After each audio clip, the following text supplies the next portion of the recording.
कहानी शुरू होती है एक छोटे से गांव कृष्णपुर से। गांव की आबादी भले ही कम थी, लेकिन लोगों में प्रेम भाव बहुत था। गांव के ठाकुर साहब महेंद्र बाबू भी बहुत ही भले इंसान थे। उनकी पत्नी शालिनी देवी बहुत ही धार्मिक विचारों वाली महिला थी।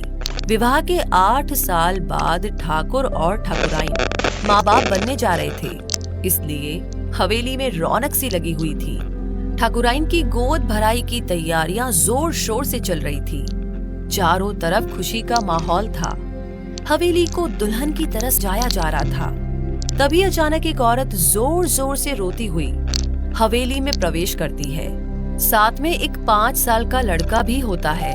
उस औरत की रोने की आवाजों से एकदम से पूरी हवेली में सन्नाटा सा छा जाता है। तभी ठाकुर साहब भागे भागे आते हैं। ठाकुर साहब उस औरत को देखकर उसे गले लगाकर कहते हैं, क्या हुआ बहन, तुम इस हालत में क्यों हो? तुम अकेली आई हो? वो औरत ठाकुर साहब की बहन कमला होती है, जिसने भागकर शादी कर ली थी। उसके बाद से ठाकुर साहब ने उससे सारे रिश्ते तोड़ लिए थे। ठाकुर साहब उससे पूरे 6 साल बाद मिल रहे होते हैं। ठाकुर साहब अपनी छोटी बहन को इस हालत में देखकर बहुत उदास हो उठते हैं। उसे जल्दी से अंदर लेकर जाते हैं।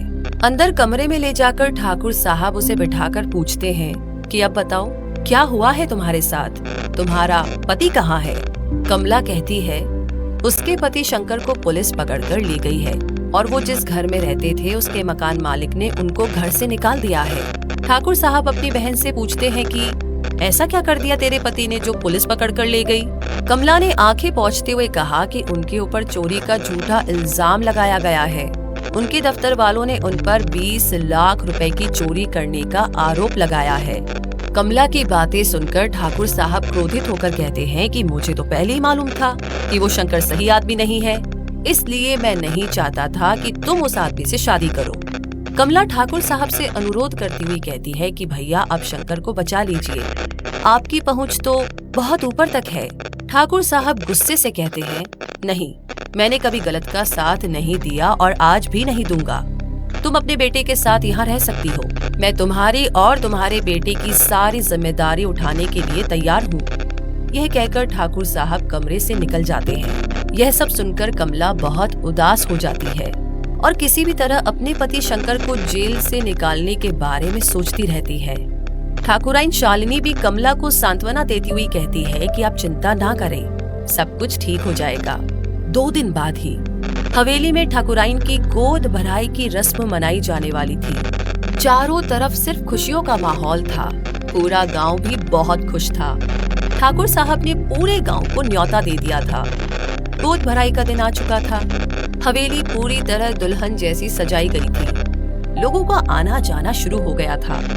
गोद भराई की रस्में हवेली के अंदर शुरू हो चुकी थी। कमला ने सभी औरतों के साथ मिलकर ठाकुराइन की गोद भराई की रस्मों को किया। ऐसा खुश देखकर ठाकुर साहब भी खुश हुए। उनको लगा कि शायद उनकी बहन कमला पिछली सभी बातों को भूलकर आगे बढ़ने की कोशिश कर रही है। बाहर आंगन में दावत का आयोजन किया गया था। सभी गांव वाले आकर ठाकुर और ठाकुराइन को बधाइयां दे रहे थे। चारों तरफ हलचल थी। धीरे धीरे रात भी बढ़ रही थी। लोग खाना खाकर घर को लौट रहे थे।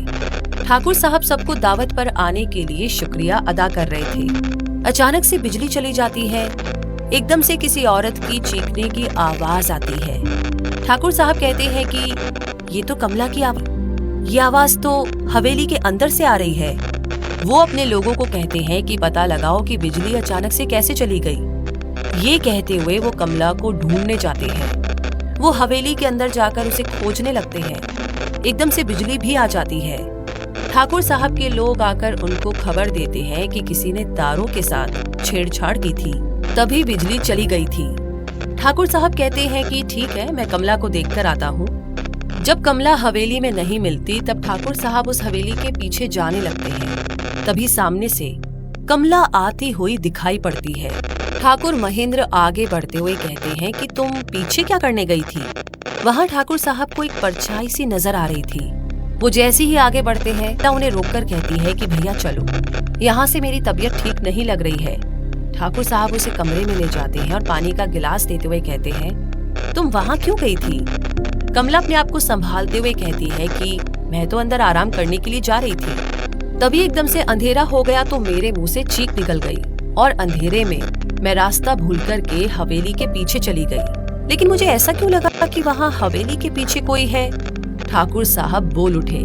तभी कमला ने कहा कि वहाँ कोई नहीं था, वो आपको कोई भ्रम हुआ होगा, वहाँ पर मैं अकेली ही थी।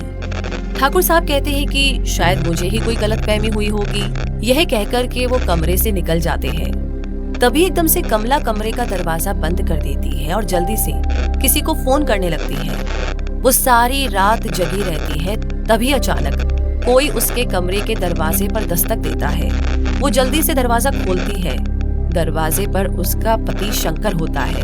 उसे देखते ही कमला उसको जल्दी से अंदर की तरफ खींचती है और जल्दी से दरवाजा बंद कर देती है। कमला कहती है, तुमको यहाँ आते हुए किसी ने देखा तो नहीं? अच्छा हुआ भैया ने तो देखा नहीं जब तुम हवेली के पीछे छिपे थे। शंकर कहता है, ये तो अच्छा हुआ तुम वहाँ पहले पहुँच गई, नहीं तो फिर से जेल की हवा खानी पड़ती। वैसे भी बहुत मुश्किलों से जेल से छुटकारा मिला है। ये तो मेरे दोस्त किशोर ने मदद कर दी, नहीं तो तुम्हारे भैया ने तो मदद करने से तो मना ही कर दिया था। कमला शंकर को पानी का गिलास देते हुए कहती है कि अब आगे क्या करना है? तुम्हारे कहने पर ही मैं यहाँ पर अभी तक रुकी हुई हूँ, नहीं तो जहाँ तुम्हारा सम्मान नहीं वहाँ से मेरा कोई लेना देना नहीं। शंकर कहता है, तुम चिंता मत करो, सब समय पर छोड़ो, बस तुम मेरे कहे अनुसार काम करती रहो, हम जल्दी ही साथ रहेंगे। अभी तुमको तुम्हारे भैया के अजन्मे बच्चे की हत्या करनी है। कमला कहती है, ये क्या कह रहे हो? मेरे से नहीं होगा ये पाप। शंकर चिढ़कर कहता है, तो ठीक है, पड़ी रहो अपने भैया के घर और गुलामी करो, और जब इस हवेली का वारिस आ जाएगा तब तुम जीवन भर उसकी गुलामी कर लेना। और अगर मेरे साथ इस हवेली पर राज करना है तो ये काम तुमको करना ही पड़ेगा। ये सब बोलकर शंकर चुप हो जाता है। कमला कहती है, ठीक है, पर मुझे करना क्या होगा? शंकर उसे एक शीशी देकर कहता है, इसमें जो विष है इसे तुम्हारी भाभी को किसी प्रकार भोजन में मिलाकर खिला देना, बाकी काम ये विष ही कर देगा। और सुनो, ये विष ऐसा है जो धीरे धीरे काम करेगा और किसी को भी पता नहीं चलेगा कि आखिर हुआ क्या। कमला गर्दन हिला देती है। शंकर वहाँ से चला जाता है। दूसरे ही दिन कमला मौका देखकर उस विष को ठाकुराइन के दूध में मिला देती है और वो दूर से ही देखने लगती है आखिर वो गिलास ठीक ठाक से ठाकुराइन तक पहुँच जाए। जैसे ही वो गिलास नौकरानी ठाकुराइन को देने के लिए जा रही होती है, तभी अचानक से कहीं से एक गेंद आकर नौकरानी के हाथ पर लगती है और उससे वो दूध से भरा हुआ गिलास नीचे जमीन पर गिर जाता है। तभी वहाँ भागता हुआ कमला का बेटा सूरज जाता है। आवाज सुनकर ठाकुर महेंद्र वहाँ पहुँच जाते हैं। कमला भी वहाँ गुस्साई हुई पहुँचती है और सूरज को डांटने लगती है। सूरज जोर जोर से रोने लगता है। ठाकुर साहब कमला को डांट कर कहते हैं, अरे ये तो बच्चा है, इसे क्यों डांट रही हो? एक गिलास ही तो टूटा है। कमला मन ही मन सोचती है कि अरे इस लड़के की वजह से मेरे किए कराए पर पानी फिर गया, अब शंकर को मैं क्या कहूँगी। कमला अपने कमरे में जाकर दरवाजा बंद कर देती है। वो शंकर को फोन करके सारी बातें बता देती है। शंकर गुस्सा करते हुए कहता है कि लगता है तुमसे कुछ नहीं होगा, मुझे ही कुछ करना होगा, तुम बस मुझे पल पल की खबर करती रहो। बस कुछ ही दिनों में हवेली का वारिस जन्म लेने वाला था। ठाकुर साहब चाहते थे कि हवेली में हवन करवाया जाए। वो कमला को कहते हैं कि वो पंडित जी को हवेली आने के लिए बुलावा भेजे। कमला हवेली की सारी जानकारियाँ शंकर तक पहुँचाती है। कुछ ही देर में पंडित जी अपना झोला उठाए हवेली पहुँचते हैं। ठाकुर महेंद्र पंडित जी को हवेली में हवन करवाने के लिए कहते हैं। पंडित जी कहते हैं, ये तो बहुत अच्छा विचार है, लेकिन अगर आप मंदिर में हवन करवाएंगे तो इसका बहुत अच्छा प्रभाव बच्चे पर पड़ेगा। वैसे भी अभी नवरात्रि चल रहे हैं, हवन के बाद आप वहाँ गरीबों को दान दक्षिणा भी दे देना। ठाकुराइन कहती है, ये तो बहुत ही अच्छा हो जाएगा। ठाकुर साहब भी पंडित जी की बात मान जाते हैं। पंडित जी हवेली से निकलते हैं। बाहर शंकर उनका इंतजार कर रहा होता है। वो पंडित से पूछता है, क्या काम हो गया? पंडित कहता है, जैसा तुमने कहा था मैंने ठीक वैसा ही बोला। मैंने सारा इंतजाम मंदिर में करने के लिए कहा है ताकि तुम अपना काम कर सको। चलो मुझे मेरे काम के पैसे दे दो। पंडित जी अगले ही दिन मंदिर में हवन की सारी व्यवस्था करते हैं। थोड़ी ही देर में ठाकुर महेंद्र ठाकुराइन सहित मंदिर पहुंचते हैं। कमला भी उनके साथ ही मंदिर पहुंचती है। पंडित जी हवन करना शुरू करते हैं। कुछ ही देर में वहां पर शंकर अपने 2 आदमियों के साथ पहुंचता है और वो दूर से ही मंदिर पर नजर जमाए रखता है और थोड़ी ही देर में हवन खत्म हो जाता है। ठाकुर और ठकुराइन को देखकर के सारे भिखारी वहां मंदिर के पास आकर खड़े हो जाते हैं। ठाकुर साहब पहले ही मंदिर के नीचे आकर खड़े हो जाते हैं और गरीबों को दान दक्षिणा देना शुरू कर देते हैं। ठाकुराइन धीरे धीरे सीढ़ियों से नीचे उतर रही होती है। तभी अचानक से पीछे से कोई आकर ठाकुराइन शालिनी को धक्का मारते हुए निकल जाता है। ठाकुराइन बुरी तरह चीखती हुई सीढ़ियों से लुढ़क कर नीचे आकर गिरती है। ठाकुर साहब भागते हुए आते हैं। वहाँ कमला रोने का ढोंग करती हुई भाभी भाभी कहती हुई ठाकुराइन के पास आती है। लेकिन ठाकुराइन को ऐसा महसूस होता है कि कोई शक्ति उनके बच्चे को बचा रही है। ठाकुराइन दर्द से कराहती रहती है और वहाँ पर मौजूद सभी ठाकुराइन की मदद के लिए आगे आते हैं। गांव वाले भी वहाँ ठाकुर साहब की मदद के लिए पहुँचते हैं। एक गांव वाला दाई माँ को बुलाने जाता है। पंडित ये सब देखकर वहाँ से भाग निकलता है। ठाकुर साहब ठाकुराइन शालिनी को अस्पताल ले जाने के लिए तैयारी करते हैं। तभी वहाँ दाई माँ पहुँचती है। वो शालिनी की हालत देखकर कहती है कि अभी ही प्रसव करवाना होगा, नहीं तो माँ और बच्चे को बचा नहीं पाएंगे। ठाकुर महेंद्र सिंह कहते हैं, दाई माँ आपको जो करना है जल्दी कीजिए। सभी महिलाएं आगे आकर शालिनी को मंदिर के पीछे एक कमरे में ले जाती है। ठाकुराइन शालिनी दर्द से चिल्ला रही होती है। ठाकुर साहब चिंतित होकर मंदिर में जाकर देवी माँ के सामने हाथ जोड़कर बैठ जाते हैं। उधर कमला वहाँ से मौका देखकर निकलकर शंकर के पास जाती है। शंकर कहता है, क्या खबर लाई हो? कमला कहती है कि थोड़ी देर और इंतजार कर लो, दोनों की जान खतरे में है। लगता है जल्दी ही खुश खबरी मिल जाएगी। तुम्हारे आदमी ने जैसे भाभी को धक्का दिया है, वैसे तो उनकी जान तभी चली जानी चाहिए थी। पता नहीं वो अभी भी जिंदा कैसी है। हवेली की सारी खबरें मैं पहुंचाती रहूंगी। ऐसा कहकर कमला वहां से निकल जाती है। इधर मंदिर के कमरे से बच्चे की रोने की आवाज आने लगती है। दाईमा बाहर आकर खबर देती है, लक्ष्मी आई है। दाईमा ठाकुर साहब को बधाई देती हुई कहती है, ठाकुर साहब, बच्ची साक्षात देवी का रूप है। उसकी दाई हथेली पर त्रिशूल का निशान है। दोनों माँ बेटी बिल्कुल ठीक है। ये सुनकर ठाकुर साहब बहुत खुश हो जाते हैं। सभी गांव वाले बहुत खुश होते हैं। तभी कमला वहां पहुंच जाती है। वो मन ही मन सोचती है, ये कैसे हो गया। ठाकुर साहब कमला को गले लगाकर कहते हैं कि देख बहन, लक्ष्मी आई है। कमला न चाहते हुए भी खुश होने का ढोंग करती है। सब हवेली वापस आ जाते हैं। ठाकुराइन और बच्ची का स्वागत कमला को न चाहते हुए भी करना पड़ता है। ठाकुर साहब हवेली में जश्न की सारी जिम्मेदारी कमला को देते हैं और सभी गांव वालों को भी जश्न में आने के लिए निमंत्रण दिया जाता है। कमला पल पल की खबर शंकर तक पहुंचाती है। शंकर कहता है कि अभी कुछ दिन शांत रहने में ही समझदारी है, सही समय आने का इंतजार करो।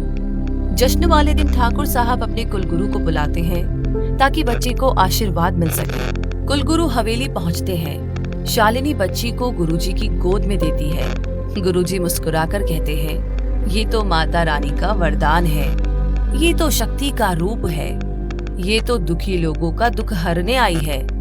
आपके कुल का नाम रोशन करेगी। इसका नाम दिव्या शक्ति रखना उचित होगा। यह सुनकर सब खुशी से झूम उठते हैं और ये सब सुनकर कमला मन ही मन जलती भुनती रहती है। हवेली में चारों ओर सिर्फ खुशियां ही खुशियां छाई हुई थी। जश्न पूरे जोर शोर से चल रहा था। ठाकुर साहब की तो खुशी का ठिकाना ही नहीं था। ठाकुर साहब एक अद्भुत माता रानी का लॉकेट वाली चेन दिव्या के गले में पहनाते हैं। सभी जश्न का आनंद ले रहे थे। इसी बीच कमला वहाँ से धीरे धीरे निकल लेती है। कमला वहाँ से सीधा निकलकर शंकर के पास जाती है। शंकर हवेली के पीछे कमला का इंतजार कर रहा होता है। कमला शंकर को देखकर रोते हुए बोलती है, कब तक हम लोगों को ऐसे चुप चुप कर मिलना पड़ेगा? शंकर कहता है, कुछ दिनों तक चुप रहना पड़ेगा। उसके बाद कोई ऐसी तरकीब निकालता हूँ जिससे ये सब संपत्ति हमारी हो जाए। और तू रो मत, बस वहाँ की सारी खबरें मुझ तक पहुँचाती रहना। दूसरा भाग। कमला हवेली में पहुँचती है। तभी वो वहाँ से वकील बाबू को निकलते हुए देखती है। वो तब उनसे कुछ पूछने के लिए आगे ही बढ़ती है। तभी उसे बाहर से हड़बड़ी में आता देखकर ठाकुर साहब पूछते हैं, कमला, तुम कहाँ से चली आ रही हो? जश्न छोड़कर तुम कहाँ चली गई थी? सभी मेहमान भी जा चुके हैं। कमला कहती है कि इस भीड़ भाड़ में मेरा दम घुट रहा था, इसलिए मैं ताज़ी हवा खाने बाहर चली गई थी। ठाकुर साहब कहते हैं कि ठीक है, तुम जाकर अपने कमरे में आराम कर लो। कमला सीधे अपने कमरे में जाकर दरवाजा बंद कर देती है। शंकर को फोन करके सूचित करती है कि लगता है भैया को कुछ शक होने लगा है। तुम ठीक ही कह रहे थे, अभी कुछ समय तक चुप बैठना ही सही रहेगा। शंकर कहता है बस सही समय का इंतजार करो और अपने भैया का भरोसा जीतने की कोशिश करो, और तुम कल मौका देखकर मेरे से मिलने आना। मैंने एक तरकीब निकाली है। दूसरे दिन ही कमला छुपते छिपाते शंकर से मिलने पहुंचती है। शंकर गांव के मंदिर के पीछे कमला का इंतजार कर रहा होता है। शंकर कमला को एक पुड़िया देकर कहता है कि इसमें जो पदार्थ है वो तुम रोज अपने भैया के भोजन में मिलाकर खिलाती रहना। इसका असर धीरे धीरे होगा, और एक बार इस पदार्थ की लत तुम्हारे भैया को लग जाएगी, तब वो अपने होशो हवास खो बैठेंगे। ये पदार्थ मैं एक तांत्रिक बाबा से लाया हूँ। कुछ दिनों में ही मैं वहाँ आ जाऊंगा और फिर हम दोनों मिलकर हवेली पर राज करेंगे। पूरा 1 साल बीत जाता है, लेकिन सिर्फ 1 साल में हवेली में काफी बदलाव आ गए होते हैं। हवेली की सारी जिम्मेदारी कमला और उसका पति शंकर संभाल रहे होते हैं। ठाकुर और ठाकुराइन में काफी दूरियां आ गई थी। ठाकुर महेंद्र सारे समय शराब के नशे में धुत रहते थे। अगर ठाकुराइन शालिनी उनको नशा करने से रोकने की कोशिश करती, तब वो उल्टा ठाकुराइन को बुरा भला कहकर निकाल देते। वो धीरे धीरे सब कुछ भूलने लगे थे। वो ठाकुराइन को भी भूल गए थे। गांव वाले भी ठाकुर महेंद्र की ऐसी हालत से दुखी थे। गांव वाले हैरान थे, आखिर ठाकुर साहब को क्या हो गया। जब से ठाकुर साहब की ऐसी हालत हुई है, तब से शंकर किसी भी गांव वाले को हवेली में प्रवेश नहीं करने देता था। वो सब मौका देखकर ठाकुराइन से मंदिर में मिलते हैं। इस बारे में पूछते हैं कि आखिर ठाकुर साहब को अचानक से क्या हो गया है। ठाकुराइन कहती है कि ये तो मुझे भी नहीं पता। हाँ, जब दिव्या उनके आसपास रहती है तब वो बिल्कुल सामान्य रहते हैं, खुश रहते हैं, लेकिन कमला बहन दिव्या को उनके पास फटकने भी नहीं देती। कुलगुरु ही इस समस्या का हल निकाल सकते हैं, लेकिन उन दोनों ने हवेली में कुलगुरु का आना भी वर्जित कर रखा है। गांव वाले कहते हैं कि ठाकुराइन, हम आपको कुलगुरु तक लेकर जाएंगे। सुना है कि कुलगुरु गांव से बाहर गए थे, लेकिन 2-4 दिन पहले ही अपने आश्रम में वापस आ गए हैं। अपने आश्रम में रुके हैं। जब वो दोनों हवेली से बाहर होंगे तब हम आपको आकर ले जाएंगे। हम हवेली पर नजर रखेंगे, हम आपकी सहायता करेंगे। ठाकुराइन कहती है कि अब मुझे निकलना चाहिए। अगर कमला और शंकर को पता चला कि मैं आप लोगों से मिली हूँ, तब वो मेरा और मेरी बच्ची का बुरा हाल कर देंगे। ऐसा कहकर ठाकुराइन निकल जाती है। इस घटना के दूसरे ही दिन कमला और शंकर कहीं निकल जाते हैं। हवेली के पास पहरा दे रहा एक गांव वाला अन्य गांव वालों को जाकर खबर करता है। बहुत जल्दी ही दूसरे गांव वालों को लेकर वो हवेली पहुंच जाता है और मौका देखकर ठाकुराइन और दिव्या को हवेली से निकालकर ले आते हैं। कुछ गांव वाले हवेली के पास ही रुकते हैं और कुछ ठाकुराइन को लेकर के आश्रम पहुंचते हैं। कुलगुरु को देखते ही शालिनी फूट फूट कर रोने लगती है। कुलगुरु शालिनी के सिर पर हाथ फेरते हुए कहते हैं, बेटी आप चिंता मत करो, सब ठीक हो जाएगा।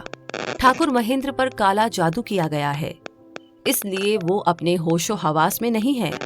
कुछ दिन पहले मैं जब हवेली गया था, तब मुझे अंदेशा हो रहा था कि हवेली पर बुरा साया है, लेकिन शंकर ने मुझे हवेली में प्रवेश नहीं करने दिया था। आपको अभी अपनी बेटी की ढाल बनना है, क्योंकि ये कोई मामूली बच्ची नहीं है। दिव्या बेटी तो शक्ति का वरदान है। उसमें एक अलौकिक शक्ति है जिससे वो आगे चलकर पापियों का संहार करेगी। लेकिन ये शक्ति दिव्या बेटी की 10वीं सालगिरह के दिन ही जागृत होगी। तब तक आपको इसकी रक्षा करनी है। ठाकुराइन पूछती है, कैसी शक्ति, किस तरह की होगी ये शक्ति? हमें किस प्रकार पता चलेगा इस शक्ति के बारे में?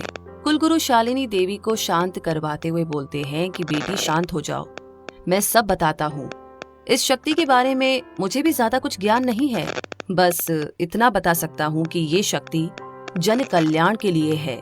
वहाँ पर मौजूद गांव वाले भी कहते हैं कि हम करेंगे दिव्या बेटी की रक्षा। ठाकुराइन शालिनी पूछती है कि गुरुजी, ये बातें आपने जश्न वाले दिन क्यों नहीं बताई? गुरुजी कहते हैं कि बेटी, क्योंकि मुझे अंदेशा था कि हवेली में कुछ गलत लोगों का साया है। अगर मैं उसी दिन सबके सामने ये बातें कह देता तो दिव्या बेटी की जान पर आ जाती। ठाकुराइन शालिनी कहती है कि गुरुजी अभी हमें जाने की अनुमति दीजिए। जैसे ही वो आश्रम से निकल रहे होते हैं, सामने शंकर और कमला अपने गुंडों के साथ खड़े मिलते हैं। उन दोनों ने गुरुजी की सारी बातें सुन ली होती है। उनको दिव्या के अंदर मौजूद शक्ति के बारे में भी पता चल जाता है। कमला हंसते हुए कहती है, क्यों भाभी, आपको क्या लगा हमें कुछ पता नहीं चलेगा? हमारे आदमियों की नजर आप पर शुरू से ही थी। जिस दिन आप मंदिर में गांव वालों से मिली थी ना, उस दिन मंदिर में हमारा एक आदमी वहां पर पहले से ही मौजूद था। आगे तो आप समझ ही गई होगी कि क्या हुआ होगा। शंकर के गुंडे भागकर वहां पर मौजूद गांव वालों को पकड़कर पीटना शुरू करते हैं। गुरुजी भी आश्रम से बाहर निकलते हैं। बाहर का नजारा देखकर वो चिल्लाते हुए कहते हैं कि ठाकुराइन दिव्या को लेकर भाग जाओ। शालिनी भागने की कोशिश करती है, लेकिन कमला दोनों को पकड़ लेती है। तभी पीछे से गुरुजी का एक शिष्य आकर कमला के सिर पर मारता है और ठाकुराइन को कहता है, भाग जाओ बहन। ठाकुराइन दिव्या को लेकर जंगल के रास्ते भागने लगती है।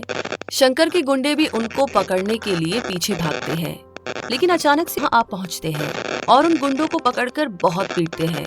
सभी गुंडे वहाँ से भाग खड़े होते हैं। कुल गुरु वहाँ पहुँच जाते हैं।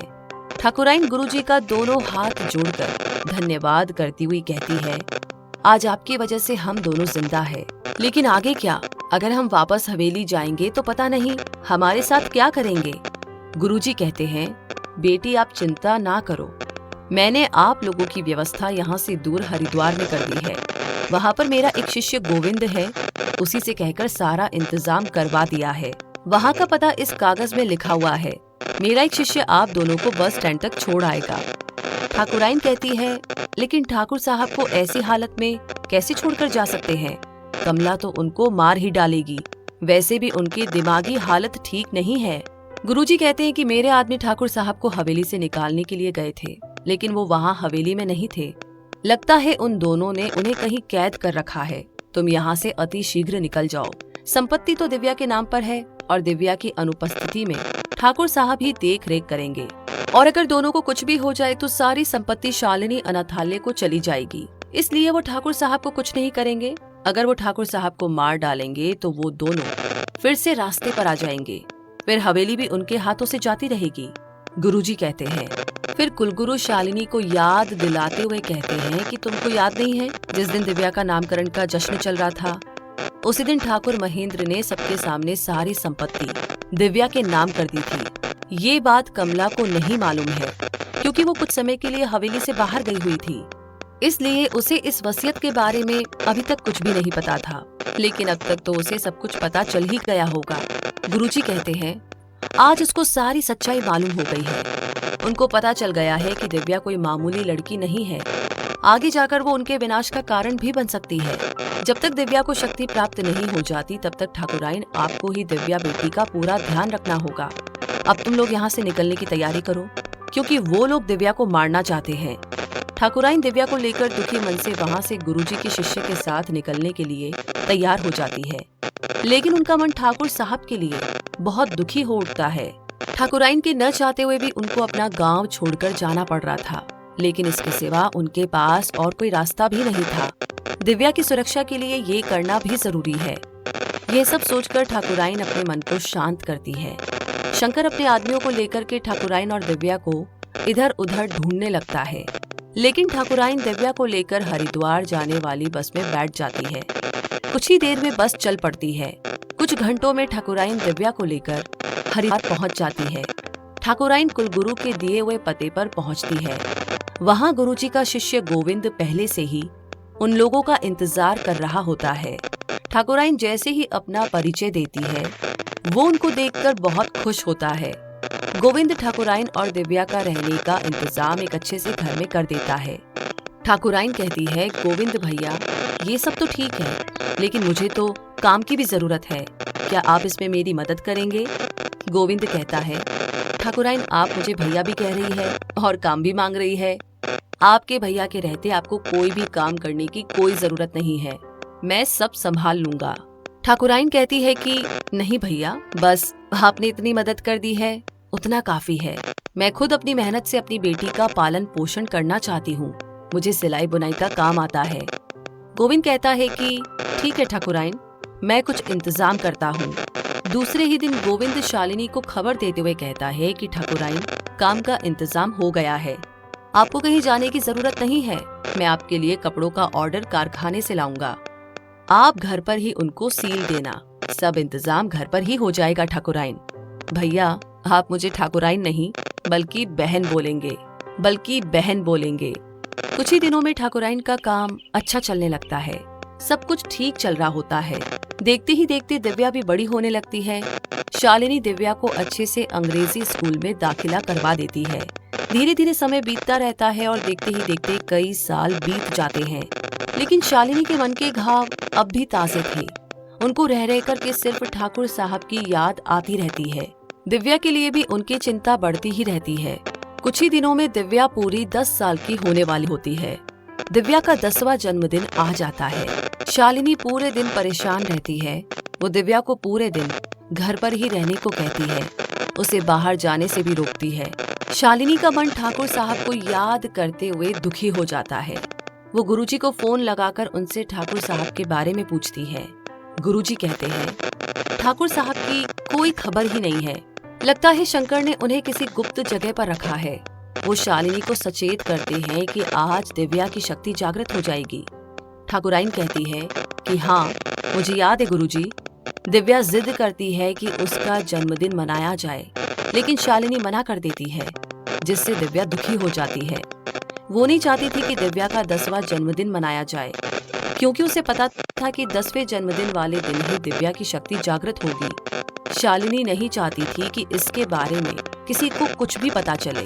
गोविंद दिव्या के लिए बहुत सारे उपहार लेकर आता है, जिसे देखकर दिव्या की सारी नाराजगी दूर हो जाती है।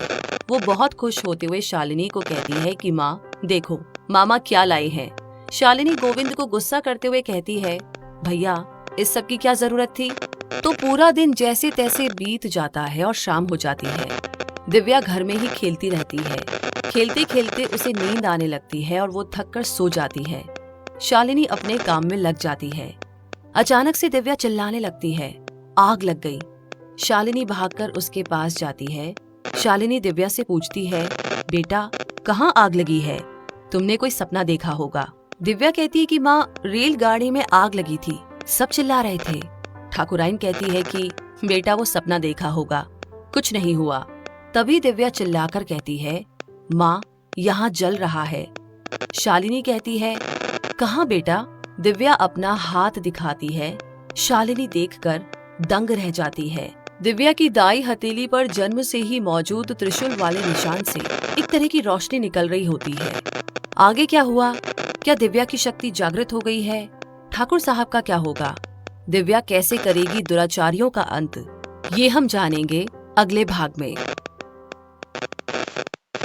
तीसरा भाग, दिव्या की दाई हथेली पर जन्म से ही मौजूद त्रिशूल वाले निशान से एक तरह की रोशनी निकल रही होती है। अचानक से ये सब देखकर शालिनी को ऐसा लगता है जैसे कि उसके पैरों के नीचे से किसी ने जमीन खींच ली। फिर वो अपने आप को किसी तरह संभालती है। उसको समझने में देर नहीं लगती कि दिव्या की शक्ति जागृत होने लगी है। दिव्या जोर जोर से रो रही होती है। बस वो एक ही बात दोहराती है कि रेलगाड़ी में आग लग गई है, सबको बचा लो। शालिनी दिव्या को अपनी बाहों में भर लेती है। उसके सिर पर धीरे धीरे हाथ फेरती है। दिव्या को नींद आ जाती है। शालिनी सारी रात जगी रहती है। उसको समझ में नहीं आ रहा होता है कि आगे अब उसे क्या करना चाहिए। उसे तब ठाकुर साहब की बहुत याद आ रही होती है। वो सोचती है कि काश ठाकुर महेंद्र उनके साथ आज होते। दिव्या को अपने बाबा के बारे में सब कुछ पता था। देखते ही देखते सुबह हो जाती है। शालिनी अपने कामों में लग जाती है। कुछ देर बाद ही वहाँ गोविंद अखबार लेकर पहुँचता है और कहता है कि दीदी देखो, अखबार में क्या खबर छपी है। शालिनी उत्सुकता से पूछती है, क्या लिखा है अखबार में? गोविंद कहता है कि हरिद्वार से दिल्ली जा रही रेलगाड़ी में सुबह के 4 बजे बम विस्फोट हुआ और देखते देखते पूरी रेलगाड़ी में आग लग गई। बहुत लोगों की मारे जाने की आशंका है। शालिनी जल्दी से गोविंद से अखबार लेकर के पढ़ने लगती है। उसे अपनी आंखों पर विश्वास ही नहीं हो पा रहा था। वो मन ही मन सोचती है कि इसी रेल दुर्घटना के बारे में दिव्या ने तो पहले ही भविष्यवाणी कर दी थी। गोविंद शालिनी के बनाए हुए कपड़े लेकर चला जाता है। गोविंद के निकलते ही शालिनी गुरुजी को फोन करके सारी घटनाएं विस्तार से बताती है। कुलगुरु कहते हैं कि बेटी ये तो होना ही था। दिव्या में भविष्य देखने की शक्ति जागृत हो चुकी है। समय के साथ साथ उसमें और शक्तियां भी जागृत होने की संभावना है, लेकिन अब से तुमको उसका और भी ज्यादा ध्यान रखना होगा, क्योंकि शंकर और कमला उसको अभी भी ढूंढ रहे हैं। और अगर लोगों को उसकी इस शक्ति के बारे में पता चल जाएगा तो उसकी दुश्मनों की संख्या बढ़ जाएगी। इसलिए दिव्या के अंदर मौजूद शक्ति के बारे में किसी को भी पता नहीं चलना चाहिए। वैसे भी शंकर और कमला मेरे आश्रम के चक्कर लगाते ही रहते हैं। उनको शायद पता चल गया है कि मैंने ही आप लोगों को कहीं भेज दिया है। शालिनी गुरुजी से पूछती है, लेकिन दिव्या का क्या? वो तो अभी बच्ची है, उसने अगर किसी को बता दिया तो? गुरुजी कहते हैं, आपको ही उसको समझाना होगा, आप दोनों संभल कर रहिए। इतना कहकर गुरुजी फोन रख देते हैं। शालिनी दिव्या को प्यार से गोद में बिठाती है और कहती है कि बेटा, अगर आपको कोई भी सपना आए तो आप सबसे पहले मुझे आकर बताएंगी, ठीक है ना बेटा? दिव्या हाँ करती हुई अपनी गर्दन हिला देती है। शालिनी दिव्या को स्कूल भेजते हुए कहती है कि याद है ना बेटा, अपने सपने के बारे में आपको किसी से कुछ नहीं कहना है। दिव्या कहती है, हाँ माँ मुझे याद है। इस तरह काफी दिन बीत जाते हैं। दिव्या की खास सहेली सिमरन का जन्मदिन आने वाला होता है, इसलिए सिमरन की माँ जन्मदिन के जश्न का न्योता देने के लिए शालिनी के घर आती है। शालिनी और सिमरन की माँ तारा के बीच काफी अच्छी दोस्ती थी। तारा से अच्छी दोस्ती होने के बावजूद शालिनी ने अपनी पिछली जिंदगी के बारे में कभी भी कुछ नहीं बताया था, और न ही तारा ने कभी ठाकुराइन की पिछली जिंदगी के बारे में पूछा था। तारा अपनी बेटी सिमरन के जन्मदिन का न्योता देते हुए कहती है कि शालिनी, तुम्हें दिव्या को लेकर के रविवार के दिन जरूर आना है। तुम लोग पहले ही आ जाना, क्योंकि मुझे जश्न की तैयारियों में तुम्हारी मदद की जरूरत पड़ेगी। अगर तुम नहीं आई तो मैं तुमसे कभी बात नहीं करूंगी। शालिनी कहती है, मैं जरूर दिव्या को लेकर के पहुंच जाऊंगी। सिमरन का जन्मदिन बस एक दिन बाद ही था। शालिनी ने दिव्या के लिए खुद ही एक सुंदर सा फ्रॉक बनाया। उस फ्रॉक को देख करके दिव्या बहुत खुश हो गई, लेकिन अचानक से दिव्या दुखी हो जाती है। उसी इस प्रकार उदास देख करके शालिनी पूछती है, क्या हुआ बेटा, आप उदास क्यों हो गए? क्या आपको फ्रॉक पसंद नहीं आई? दिव्या रोती हुई कहती है, माँ, अगर आज बाबा हमारे साथ रहते तो कितना अच्छा होता, फिर मेरा जन्मदिन भी सिमरन जैसा मनाया जाता। शालिनी उसे चुप करवाते हुए कहती है कि बेटा, बाबा बहुत जल्दी ही हमारे साथ होंगे। दिव्या को अपने बाबा ठाकुर साहब के बारे में सब कुछ पता था। शालिनी ने ही उसे बता रखा था कि उसके बाबा को उसकी बुआ ने कहीं बंद करके रखा है, उसे ही बड़े होकर के अपने बाबा को खोज कर लाना है। दिव्या को धीरे धीरे नींद आ जाती है। शालिनी भी उसके पास सो जाती है। ठीक रात के 3 बजे दिव्या चीखती हुई बिस्तर से उठ जाती है और जोर से चिल्लाते हुए कहती है, गुलाबी फ्रॉक पहनी लड़की पर झूमर गिर गया। उसकी चीख सुनकर शालिनी भी उठ जाती है और उसे गले लगाकर पूछती है, क्या हुआ बच्चे, आप रो क्यों रहे हो? फिर से कोई सपना देखा आपने? शालिनी दिव्या की दाई हथेली से निकलने वाली रोशनी को देखती है। उनको समझने में देर नहीं लगती कि दिव्या की भविष्य देखने की शक्ति फिर से जागृत हो उठी है। दिव्या कहती है, माँ, ऐसा लगा जैसे कोई जश्न चल रहा है। बहुत चहल पहल नजर आ रही थी। अचानक से एक गुलाबी फ्रॉक पहने लड़की के ऊपर झूमर गिर जाता है।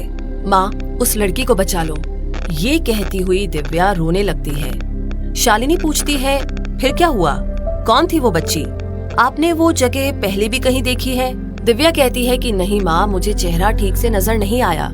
शालिनी दिव्या को बाहों में भरकर कहती है, कुछ नहीं हुआ बेटे, सब ठीक है, आप सो जाओ। शालिनी सारी रात जगी रहती है। सुबह हो जाती है। शालिनी जल्दी जल्दी दिव्या को जगाती है और उसको स्कूल के लिए तैयार करती है। फिर शालिनी दिव्या को स्कूल छोड़ने जाती है और उसको समझाती है कि उसने रात को जो सपना देखा है उसके बारे में किसी को न बताए। दिव्या कहती है, माँ, आप हमेशा मुझे ऐसा क्यों कहती है? किसी को अपने सपनों के बारे में न बताऊं? शालिनी दिव्या को कहती है, कुछ समय के बाद आपको खुद ही समझ में आ जाएगा। शालिनी दिव्या को स्कूल छोड़ती हुई सिमरन के लिए तोहफा लेने के लिए बाजार चली जाती है। वो सिमरन के लिए एक बहुत ही बड़ी गुड़िया खरीदकर घर लौट आती है। घर आकर के वो गुरुजी को फोन करके दिव्या के सपने के बारे में बताती है।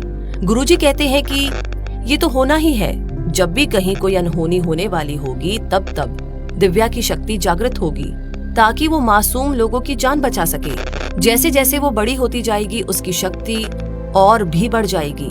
दिव्या को माता रानी ने दूसरों की मदद के लिए भेजा है और हमें दिव्या की रक्षा करनी है। वो दिव्या को कहीं अकेला ना छोड़े, खासकर रात के समय। जब तक दिव्या थोड़ी और बड़ी ना हो जाए उसे अकेला छोड़ना उचित नहीं होगा। फिर शालिनी गुरुजी से ठाकुर साहब के बारे में पूछती है। गुरुजी कहते हैं कि मैंने अपने लोगों को हवेली के आसपास रहने के लिए कहा है, लेकिन अभी तक ठाकुर साहब की कोई खबर नहीं मिली। लगता है ठाकुर महेंद्र को शंकर ने किसी गुप्त स्थान पर छिपा रखा है। आप चिंता मत कीजिए, मेरे आदमी कोशिश कर रहे हैं। इतना कहकर गुरुजी फोन रख देते हैं। शालिनी का मन ठाकुर साहब के लिए दुखी हो जाता है। अगले ही दिन सिमरन का जन्मदिन होता है। शालिनी बहुत अच्छे से दिव्या को तैयार करती है और दोनों माँ बेटी अच्छे से तैयार होकर सिमरन के घर पहुँचते हैं।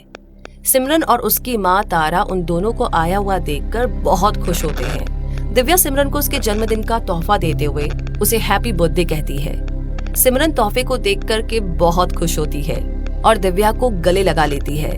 दोनों सहेलियां खेलने चली जाती है। शालिनी भी तारा की मदद में लग जाती है। शालिनी को दिव्या की थोड़ी चिंता होने लगती है। वो काम छोड़ करके दिव्या को देखने के लिए रसोई घर से बाहर आती है। उसको आसपास कहीं भी दिव्या और सिमरन नजर नहीं आते। शालिनी दिव्या को इधर उधर ढूंढने लगती है और दोनों कहीं भी दिखाई नहीं दे रहे थे। शालिनी को गुरुजी की बात याद आ जाती है तो उसे और भी चिंता होने लगती है। दोनों बच्चे शालिनी की आवाज को सुनकर भागते हुए आते हैं। दिव्या कहती है, माँ हम बाहर खेल रहे थे, आपने अचानक क्यों बुला लिया? उन दोनों को देखकर शालिनी को तसल्ली मिलती है। जैसे ही वो पीछे मुड़ती है तभी वहाँ पर तारा भी आ जाती है। तारा पूछती है कि क्या हुआ शालिनी, तुम अचानक से बाहर क्यों आ गई? तो मुझे इतनी चिंतित क्यों लग रही हो? मुझे लगता है ऐसी कोई बात है जो तुम मुझसे छिपा रही हो। तुम मुझे बता सकती हो, शायद मैं तुम्हारी कुछ मदद कर सकूं। शालिनी कहती है कि समय आने पर तुम्हें सब कुछ बताऊंगी। एक तुम ही तो मेरी इकलौती सबसे अच्छी सहेली हो। तारा कहती है, चलो अंदर, अभी बहुत काम पड़ा है, बच्चों को खेलने दो। शालिनी कहती है, हाँ चलो। लेकिन अब भी उसके मन में दिव्या के सपने वाली घटना चल रही थी। शालिनी सोचती ही रहती है आखिर वो लड़की कहाँ मिलेगी जिस पर झूमर गिरने वाला है। शाम होने लगती है। जश्न की सारी तैयारियां बहुत अच्छे से हो गई होती है। उधर शालिनी दोनों लड़कियों को जश्न के लिए तैयार करती है। तभी दिव्या की नजर सिमरन की फ्रॉक पर पड़ती है। उसे कुछ अजीब सा महसूस हो रहा होता है। ऐसा लग रहा था जैसे उसने ये फ्रॉक पहले भी किसी को पहने देखा है। दिव्या को ऐसा महसूस हो रहा था कि जैसे आसपास का माहौल उसने पहले से ही कहीं देखा है। उसे एकदम से याद आता है कि ये सजावट उसने अपने सपने में देखी थी। फिर वो इधर उधर देखने लगती है। उसे ऊपर वो झूमर भी दिखाई देता है। दिव्या को सपने में देखे गए दृश्य आसपास ही दिखाई देने लगते हैं और वो घबरा जाती है। उसकी तबीयत खराब होने लगती है। तभी शालिनी अचानक से आकर के दिव्या को संभालते हुए पूछती है, क्या हुआ बेटा? शालिनी दिव्या को भीड़ भाड़ से दूर एक कमरे में ले जाती है। शालिनी दिव्या को पानी पिलाती है। दिव्या बताती है कि माँ, जो मैंने सपने में देखा था वो ही चीजें मुझे यहाँ नजर आ रही है, लेकिन मुझे अभी भी वो लड़की नजर नहीं आई जिसके ऊपर वो झूमर गिरा था। दिव्या कहती है, माँ, लेकिन सिमरन का फ्रॉक देख करके मुझे ऐसा लगा कि मैंने ये फ्रॉक पहले भी किसी को पहने देखा है। शालिनी कहती है कि बेटा, याद करने की कोशिश करो, वो लड़की कौन थी? इधर जन्मदिन का जश्न जोर शोर से चल रहा था। तारा शालिनी और दिव्या को ढूंढते हुए कमरे में आती है। उन दोनों को कमरे में देख करके तारा कहती है, क्या हुआ, तुम दोनों यहाँ क्या कर रही हो? उधर सिमरन दिव्या के बिना केक नहीं काट रही है। चलो जल्दी चलो। तारा शालिनी और दिव्या को लेकर के सिमरन के पास पहुँचती है। सिमरन दिव्या को देख करके बहुत खुश होती है। तारा सिमरन को केक काटने के लिए कहती है। सिमरन केक काट करके तारा को खिलाती है। दिव्या की नजर एकदम से झूमर पर पड़ती है। ऐसा लग रहा था कि झूमर धीरे धीरे नीचे आ रहा है। वो एकदम से सिमरन को धक्का मारती है। सिमरन दूसरी तरफ जाकर के गिरती है। तभी जोर से झूमर नीचे आकर गिरता है। सिमरन को बचाते बचाते दिव्या के पैरों पर चोट लग जाती है। शालिनी भाग करके उसको गले लगा लेती है और तारा भी वहाँ आकर के दिव्या को संभालती है। तारा शालिनी को कहती है कि वो दिव्या को कमरे में लेकर जाए और उसका ख्याल रखे। शालिनी दिव्या को भीड़ से दूर कमरे में लेकर आती है। तारा भी जल्दी से डॉक्टर को फोन करके बुला लेती है। कुछ देर में ही डॉक्टर वहाँ पहुँच जाते हैं और दिव्या की चोट पर मरहम पट्टी कर देते हैं और कुछ दवाइयाँ लिख कर देते हैं। तारा दवाई की पर्ची लेकर सिमरन के पापा को दवाई लाने के लिए देती है। डॉक्टर साहब के जाने के बाद वो दिव्या को गले लगाकर रोती है और कहती है कि बेटा, बहुत बहुत धन्यवाद, आपने मेरी सिमरन की जान बचाई है। लेकिन आपको पता कैसे चला कि झूमर गिरने वाला है? दिव्या कहती है कि आंटी, मैंने जब ऊपर देखा तब मैंने झूमर को नीचे आते देखा। सिमरन भी वहाँ पर पहुँचती है और दिव्या को ऐसी हालत में देख करके रोने लगती है। शालिनी उसको चुप करवाती है। तारा शालिनी को कहती है कि वो आज की रात वहीं रुक जाए। शालिनी मना करते हुए कहती है कि घर पर बहुत सा सिलाई का काम पड़ा हुआ है, समय से सारा काम खत्म करके कारखाने भेजना है। तारा कहती है ठीक है, तो फिर हमारी गाड़ी तुम लोगों को घर तक छोड़ देगी और मैं तुम लोगों का खाना भी साथ में दे दूंगी। शालिनी दिव्या को लेकर के घर पहुंचती है। दिव्या को खाना खिलाकर उसे दवाई देते हुए कहती है कि बेटा अभी सो जाओ, कल हम बात करेंगे। शालिनी गुरुजी को फोन करती है और दिव्या के साथ हुई सारी घटनाओं को विस्तार से बताती है। गुरुजी कहते हैं कि अभी तक दिव्या की भविष्य देखने की शक्ति ठीक से जागृत नहीं हुई है, शायद इसलिए उसे कुछ याद नहीं रहता। समय के साथ साथ सब ठीक हो जाएगा। गुरुजी शालिनी को समझाते हुए कहते हैं कि दिव्या को उसके अंदर मौजूद शक्ति के बारे में बताने का समय आ गया है। शालिनी फोन रख देती है। चौथा भाग। गुरुजी से बात करने के बाद शालिनी दिव्या के पास जाकर बैठ जाती है और धीरे धीरे उसके सिर को अपनी गोद में रख लेती है और उसके सिर पर हाथ फेरने लगती है। दिव्या को नींद आ जाती है। शालिनी उसके पास ही बैठी रहती है और सोचती है कि काश ठाकुर साहब हमारे साथ होते तो दिव्या के लिए इतनी चिंता नहीं करनी पड़ती। ये सब सोचते सोचते शालिनी को नींद आ जाती है। सुबह होते ही दिव्या स्कूल जाने की जिद करती है, लेकिन शालिनी कहती है जब तक आपका पैर ठीक नहीं हो जाता तब तक आपको घर पर ही आराम करना है। दिव्या रोते हुए शालिनी से पूछती है, माँ ये मेरे साथ क्या हो रहा है? मैं जो भी सपना देखती हूँ वो सच हो रहा है। फिर नींद खुलते ही मुझे कुछ ठीक से याद भी नहीं रहता कि मैंने क्या देखा। मैंने पहले ही सिमरन के साथ होने वाला हादसा देख लिया था, लेकिन नींद से उठने के बाद मुझे बहुत कुछ याद नहीं था। ये कहते हुए दिव्या उदास होती है। शालिनी सोचती है कि दिव्या को अपने अंदर मौजूद भविष्य देखने की शक्तियों के बारे में जानना चाहिए ताकि वो समय आने पर मासूम लोगों की मदद कर सके। ये सब सोचकर शालिनी दिव्या को गोद में बिठाकर बोलती है कि बेटा मैं आपको एक बात बताऊंगी। आपको मुझसे वादा करना होगा कि जिसके बारे में आप किसी से भी नहीं कहेंगी। दिव्या कहती है ठीक है माँ, आप जैसा बोलेगी मैं ठीक वैसा ही करूंगी। शालिनी दिव्या को उसकी भविष्य देखने की शक्ति के बारे में एहसास दिलाती है और समझाती हुई कहती है बेटा ये शक्ति माता रानी का वरदान है जिससे आप मासूम लोगों की सहायता कर सको। आपके हाथ में त्रिशूल का निशान इस चीज का प्रतीक है कि आप पर माता रानी की कृपा है। आप में भविष्य में होने वाली घटनाओं को देखने की शक्ति है। जब भी कहीं कुछ अनहोनी होने वाली होगी तब आपको लोगों की मदद करनी है। इतना कहकर शालिनी चुप हो जाती है। दिव्या कहती है माँ मैं अवश्य ही लोगों की मदद करूंगी, वो भी बिना किसी को कुछ बताए। ये कहकर वो अपनी माँ के गले लग जाती है। शालिनी भी उसको गले लगा लेती है। शाम के वक्त कोई दरवाजे पर दस्तक देता है। शालिनी दरवाजा खोलती है और सामने तारा और सिमरन को देखकर बहुत खुश होती है। सिमरन भागकर जाती है और दिव्या को अपने गले लगा लेती है। तारा कहती है हम यहाँ दिव्या का धन्यवाद करने आए हैं, उसी की वजह से आज सिमरन सही सलामत है। सिमरन जिद कर रही थी कि उसे दिव्या से मिलना है, इसलिए हम दोनों चले आए। शालिनी सिमरन के सिर पर हाथ फेरती हुई कहती है बहुत अच्छा किया, दिव्या भी आपको बहुत याद कर रही थी। शालिनी उन लोगों के लिए खाने पीने का इंतजाम करते हुए कहती है आप लोग रात का खाना खाकर ही जाना। दोनों बच्चे खेल में जुट जाते हैं। वहाँ तारा भी शालिनी को रसोई में मदद करने लगती है। फिर चारों मिलकर रात का खाना खाते हैं। घर जाते समय तारा एक बार फिर से शालिनी और दिव्या का शुक्रिया करती है। ऐसे ही कुछ दिन बीत जाते हैं। दिव्या की पैर में लगी चोट भी पूरी तरह ठीक हो जाती है और वो स्कूल जाने भी लग जाती है। शालिनी गुरुजी को बता देती है कि अब दिव्या को उसने उसकी शक्ति के बारे में सब कुछ बता दिया है, इसलिए अभी वो थोड़ी निश्चित है। शालिनी ठाकुर साहब के बारे में पूछती है। गुरुजी कहते हैं नहीं बेटा, अभी तक कुछ भी नहीं पता चला। शंकर और कमला के अत्याचार दिन प्रतिदिन बढ़ते ही जा रहे हैं। वो दोनों मिलकर गांव वालों पर बहुत जुर्म करते हैं। यह सब सुनकर शालिनी बहुत दुखी हो जाती है और कहती है पता नहीं भगवान कब इंसाफ करेंगे। गुरुजी कहते हैं बेटा सब कुछ समय पर छोड़ दो, आप और दिव्या संभल कर रहिए। इतना कहकर गुरुजी फोन रख देते हैं। शालिनी दिव्या को स्कूल लेने पहुंचती है। घर आते हुए दिव्या शालिनी को बताती है कि इस साल उसके स्कूल में इंटर स्कूल प्रतियोगिता होने वाली है जहां विभिन्न स्पर्धाएं होंगी। जहां विभिन्न स्कूलों के बच्चे आएंगे और इन स्पर्धाओं में भाग लेंगे। ये प्रतियोगिता पूरे 3 दिन तक चलेगी। अंतिम दिन बहुत बड़ा समारोह भी होगा, जहां पर जीतने वाले बच्चों को इनाम दिए जाएंगे। दिव्या खुश होते हुए कहती है वो उसमें हिस्सा लेने वाली है। शालिनी कहती है ये तो बहुत अच्छी बात है। घर लौटकर शालिनी दिव्या को खाना खिला देती है और कहती है कि मैं कुछ देर के लिए बाहर जा रही हूँ और जब तक मैं नहीं आती आप घर के बाहर बिल्कुल भी मत जाना। ये कहकर शालिनी निकल जाती है।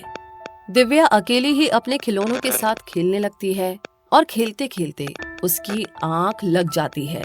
एकदम से वो चीख कर उठ बैठती है। तब वो देखती है कि उसके हाथ के निशान में से रोशनी निकल रही होती है। तभी दरवाजे पर कोई दस्तक देता है। वो घबराकर दरवाजा खोलती है। सामने माँ को देखकर दिव्या उससे लिपट जाती है। शालिनी की नजर दिव्या की कलाई पर जाती है और उसको समझने में देर नहीं लगती कि दिव्या ने फिर से कोई सपना देखा है। वो दिव्या को संभालती हुई कहती है कि बेटा, आपको मैंने बताया था कि आपके पास भविष्य में होने वाली घटनाओं को देखने की शक्ति है, तो आपने अभी क्या देखा? दिव्या डरती हुई कहती है कि माँ, कहीं पर आग लगी है और बहुत से बच्चे इधर उधर भाग रहे हैं, लेकिन मुझे कुछ अच्छे से नहीं दिखा। इतना कहकर वो शालिनी से लिपटती हुई कहती है कि माँ, हमें उन बच्चों को बचाना होगा। शालिनी कहती है कि कैसे बेटा, जब तक आपको कुछ साफ साफ नहीं दिखेगा तब तक हम कुछ नहीं कर सकते।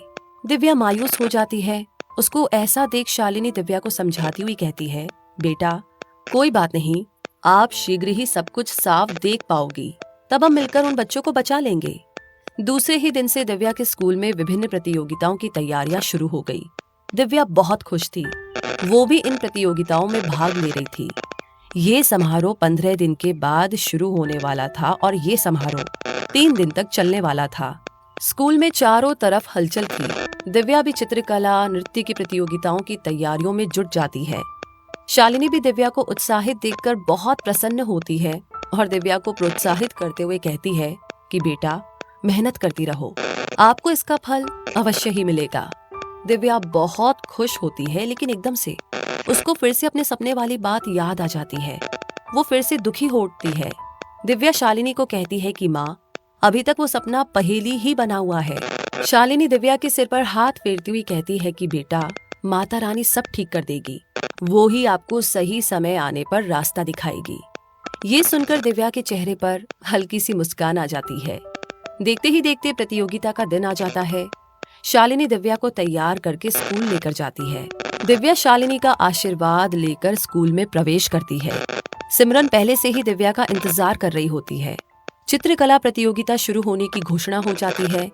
दिव्या और सिमरन जल्दी जल्दी जाकर अपनी जगह पर जाकर बैठ जाती है। कुछ ही देर में प्रतियोगिता शुरू हो जाती है। दोनों बच्चे पूरे मन से प्रतियोगिता में भाग लेते हैं। शालिनी दिव्या को स्कूल छोड़कर घर वापस आ जाती है और अपने सिलाई के काम में लग जाती है। लेकिन काम करते करते भी सिर्फ दिव्या की ही चिंता सताती रहती है। शालिनी जल्दी से सारे काम निपटा लेती है। उधर प्रतियोगिता का समय भी खत्म होने वाला होता है। शालिनी दिव्या को लेने के लिए स्कूल पहुंचती है। वहां उसे तारा भी मिलती है। दोनों एक दूसरे से मिलकर बहुत खुश होती है। दोनों इधर उधर की बातों में लग जाते हैं। तभी दोनों बच्चे दिव्या और सिमरन भागते हुए आते हैं। शालिनी बच्चों से पूछती है, कैसी गई चित्रकला प्रतियोगिता? दोनों बच्चे बहुत खुश होकर एक साथ बोलते हैं, बहुत अच्छा गया। दिव्या बताती है कि सभी प्रतियोगिताओं का परिणाम इंटर स्कूल प्रतियोगिता के आखिरी दिन होने वाले समारोह में होगा। कल खेल कूद के विभिन्न कार्यक्रम भी होंगे, हम दोनों कल उसमें भी हिस्सा लेंगे। तभी शालिनी और तारा दोनों एक साथ कहते हैं, चलो बच्चों, अभी घर चलना चाहिए, बाकी बातें आप लोग कल कर लेना। शालिनी दिव्या को लेकर घर पहुंचती है। दिव्या शालिनी को कहती है, माँ, आज चित्रकला प्रतियोगिता में बहुत मजा आया। ये कहकर दिव्या शालिनी का हाथ पकड़कर गोल गोल घूमने लगती है। बहुत दिनों बाद दिव्या को इतना खुश देखकर शालिनी भी खुश हो जाती है। लेकिन अचानक से दिव्या का सिर चकराने लगता है और उसके सामने फिर से कुछ दृश्य आने लगते हैं। उसके हाथ के निशान में से रोशनी भी निकल रही होती है। शालिनी जल्दी से दिव्या को बिस्तर पर लिटा देती है। दिव्या आग आग कहकर चिल्ला रही होती है। दिव्या एकदम से बेहोश हो जाती है। शालिनी उसके मुंह पर पानी के छींटे डालने लगती है। कुछ देर के बाद दिव्या को होश आने लगता है। वो एकदम से उठकर बैठती है और कहती है कि माँ, मैंने फिर से वही सपना देखा है। कहीं पर आग लगी है, बहुत से बच्चे आग में फंसे हुए हैं। वो मदद के लिए चिल्ला रहे हैं। शालिनी दिव्या को गोद में बिठाकर पूछती है, बेटा वो आग कहाँ लगी थी? वो जगह देखी आपने? याद करने की कोशिश करो, आग कैसे लगी थी? जब तक हमें पता नहीं चलेगा तब तक हम उन बच्चों की मदद कैसे करेंगे? दिव्या कहती है कि माँ, लग रहा था जैसे कोई समारोह चल रहा था। चारों तरफ सजावट थी, लेकिन स्थान बहुत जाना पहचाना लगा। दिव्या चिंतित होकर शालिनी से कहती है कि माँ, पहले तो ऐसे दृश्य मुझे सपने में आते थे, लेकिन अभी तो खुली आंखों में आने लगे हैं। शालिनी कहती है कि बेटा, आप इतना मत सोचो, समय के साथ साथ आपकी शक्ति बढ़ती जाएगी और आपकी आंखें जब खुली रहेगी तब आप ठीक से भविष्य की घटनाओं को देख पाओगी। इतना कहकर शालिनी चुप हो जाती है, लेकिन मन ही मन में उसकी चिंताएं बढ़ती रहती है। अगले दिन शालिनी दिव्या को तैयार करके स्कूल छोड़ने जाती है। रास्ते में वो दिव्या को कहती है कि बेटा, आप अपना ध्यान रखना।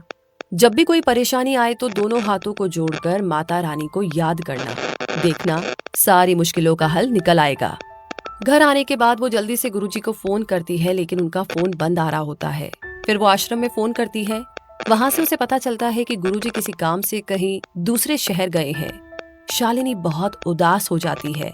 उधर स्कूल में खेलों की प्रतियोगिता शुरू हो जाती है। सिमरन और दिव्या भी कुछ खेलों में हिस्सा भी लेते हैं।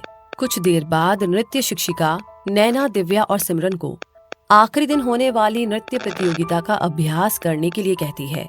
दोनों बच्चे मन लगाकर प्रतियोगिता की तैयारियों में जुट जाते हैं। नृत्य करते करते दिव्या का सिर अचानक से चकराने लगता है और उसको फिर से कुछ दृश्य नजर आने लगते हैं। उसके हाथ के निशान में से रोशनी भी निकलने लगती है। दिव्या किसी तरीके से अपने हाथ को ढक लेती है। वो जल्दी से बैठ जाती है। दिव्या की तबीयत खराब होते हुए देखकर नृत्य शिक्षिका नैना उसको संभालती है। सिमरन जल्दी से दिव्या को पानी पिलाती है और पूछती है कि अचानक उसे क्या हो गया है। दिव्या अपने हाथ को छुपाते हुए कहती है, बस थोड़ा चक्कर आ गया था।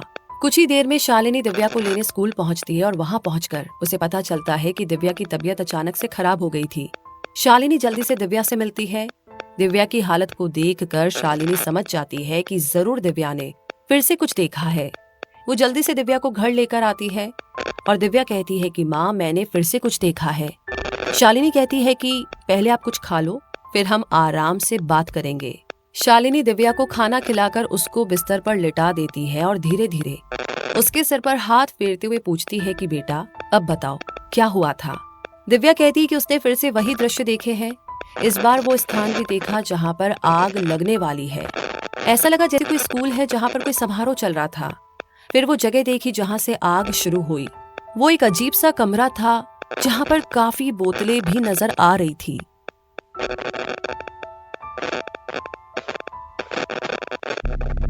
पांचवा भाग। शालिनी कहती है कि बेटा, अपने दिमाग पर जोर लगाओ और सोचने की कोशिश करो कि आग किस स्थान पर लगी है। उस स्थान पर कोई खास चीज देखी है जिससे हम उस स्थान पर पहुंच सके। दिव्या सोचकर बताती है कि एक अजीब सा कमरा था। चारों ओर कांच की बोतलें जैसे दिखाई दे रही थी। उसी कमरे से आग शुरू हुई। वहां से आग की लपटें बढ़ने लगी और देखते ही देखते वो आग चारों तरफ फैल गई। दिव्या कहती है, माँ, मुझे वो जगह बहुत ही जानी पहचानी लगी। शालिनी कहती है, ठीक है बेटा, अभी आप आराम करो, हम लोग इसके बारे में बाद में सोचेंगे। कल आप नृत्य प्रतियोगिता में हिस्सा लेने जा रही हैं, इसीलिए अब आप अच्छा सोचिए ताकि कल आपका प्रदर्शन अच्छा जाए।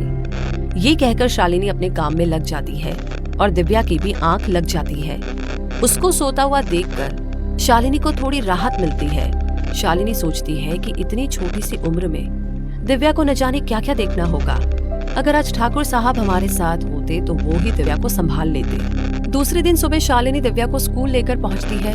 वहां जाकर पता चलता है कि प्रतियोगिता के समय में थोड़ा बदलाव किया गया है और अभिभावकों को प्रतियोगिता से पहले स्कूल में रुकने की अनुमति नहीं है। ये सुनकर के शालिनी दिव्या को कहती है कि वो स्कूल में ही रहे, प्रतियोगिता शुरू होने से पहले मैं आ जाऊंगी। ये कहकर शालिनी निकल जाती है। कुछ देर के बाद सिमरन भी आ जाती है।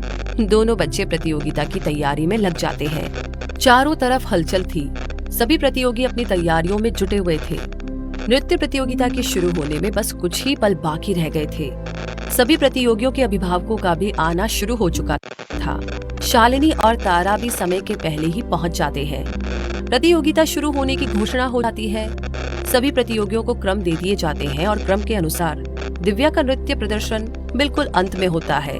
दिव्या और सिमरन दोनों ही बहुत उत्साहित होते हैं कि कब उनकी बारी आएगी और कब वो अपना नृत्य प्रदर्शन करेंगी। अचानक से दिव्या का सिर चकराने लगता है। उसे समझ में आ जाता है कि फिर से कोई दृश्य उसके सामने आने वाला है। वो पानी पीने के बहाने वहाँ से निकल जाती है। सभी जगह लोगों की भीड़ होती है। स्कूल के रसायन प्रयोगशाला को खाली देखकर दिव्या वहीं घुस जाती है। वहाँ घुसते ही उसे अजीब सी बदबू आने लगती है। उसके सामने फिर से वही आग के दृश्य आने लगते हैं। इधर उधर भागते चिल्लाते हुए बच्चे। इसके साथ साथ उसे कुछ अलग दृश्य भी नजर आते हैं। इस बार उसे वो जगह नजर आती है जहाँ से आग की उत्पत्ति हुई। वो सोचती है कि ये जगह तो बहुत ही जानी पहचानी सी है। तभी वो अपने चारों ओर देखती है और सोचती है कि अरे, ये तो इसी रसायन प्रयोगशाला के ही दृश्य थे। यानी यहीं से आग की उत्पत्ति होने वाली है। लेकिन कैसे? वो इधर उधर देखने लगती है कि आखिर कहाँ से ये बदबू आ रही है। तभी उसे नजर आता है कि रसायन प्रयोगशाला में प्रयोग होने वाली गैस की पाइप टूटी हुई है। पास में ही कुछ द्रव्य पदार्थ जैसा गिरा हुआ है।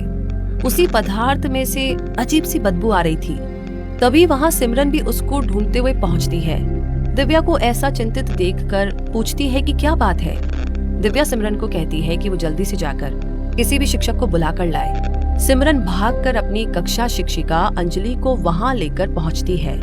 दिव्या शिक्षिका को सब कुछ बताती है। शिक्षिका अंजलि जल्दी से फोन करके प्रमुख शिक्षक गण को वहाँ बुला लेती है। सभी वहाँ जल्दी से पहुँच जाते हैं। सबसे पहले वहाँ की हालत को देखकर सभी घबरा जाते हैं, लेकिन थोड़ी ही देर में हालात को काबू में कर लेते हैं। कुछ देर के लिए प्रतियोगिता को स्थगित कर दिया जाता है।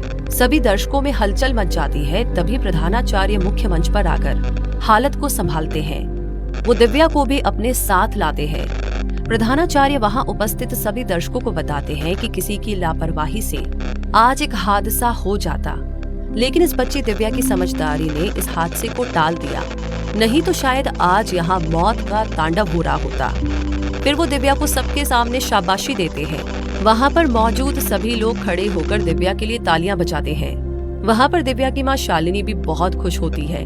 कुछ ही देर में प्रतियोगिता फिर से शुरू हो जाती है और अंत में दिव्या अपना नृत्य प्रदर्शन करती है। पूरा हॉल तालियों की गड़गड़ाहट से गूंज उठता है। प्रतियोगिता के खत्म होते ही निर्णायक मंडली अपने विचार विमर्श में लग जाती है।